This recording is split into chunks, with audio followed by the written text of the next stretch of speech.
I'm on the porch of the very nice cabin that we've got for a few days. And I really wanted to film out here, but there's an air conditioner and there'll probably be some people around. So just wanted to give you a shot of where we are. And then I'm going to go film where I usually do. So it wasn't the quietest place. So my van is a great place for quiet and contemplation. I have loved van life for almost 4 years now. It's an amazing life of beautiful views. Between incredible adventures, there's real life too. Laundry, cleaning your van. Like my video last week, what a disaster that was, and it feels so good now. It went from disaster to dream home. But in the past few months, van life has felt a lot heavier. Losing my soulmate dog Coco was devastating, and I can't even remember a time in my life when I didn't have at least one dog. Really, I don't remember at all where I might have not had a dog. And my overwhelming urge was to go out and go rescue another dog and even find an apartment somewhere and just nestle in and snuggle that puppy and maybe even not be out on the road again. But me? No, that's not me. It was a strong urge, but I'm working through it. So I can't imagine being without a dog for very long, so I'm sure I'll take care of that someday.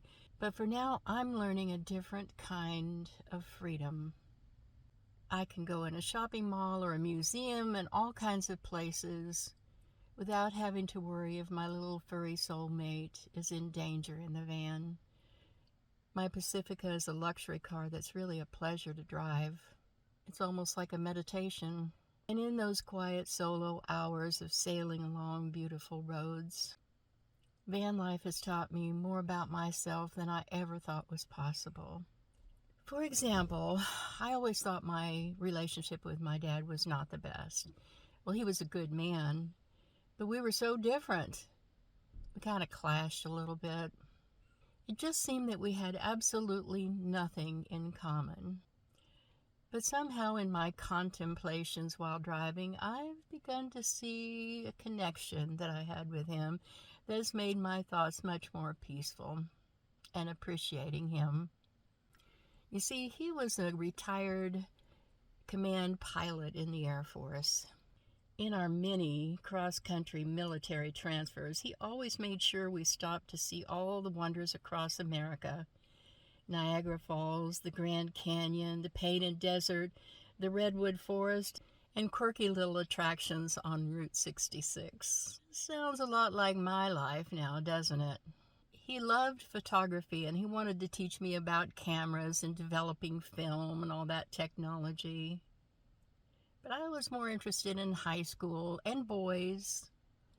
And now, ironically, I spend my days creating YouTube videos with cameras and technology he could never have imagined. I used the poem High Flight in my very first video for his funeral in 2004, a year before YouTube started.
most of his life he would hear a plane going over, and he could tell you what kind of plane it was.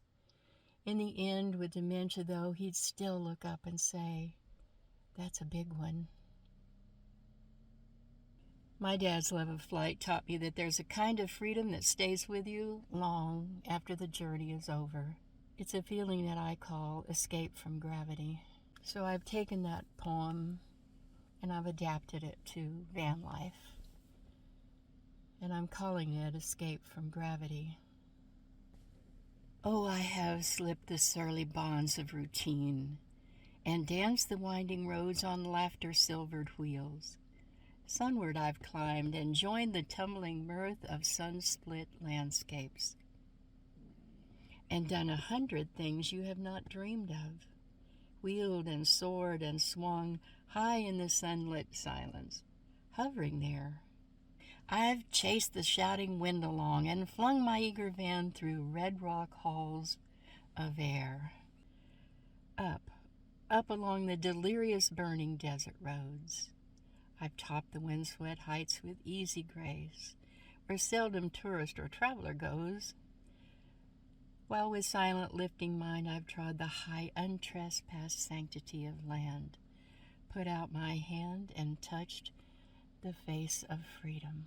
For some of us, flying in van life is so much more than traveling from one place to another and seeing amazing things. To some of us, it has a theme of freedom. When once you have tasted freedom, you will forever walk the earth with your eyes turned to the road, for there you have been, and there you will always long to return.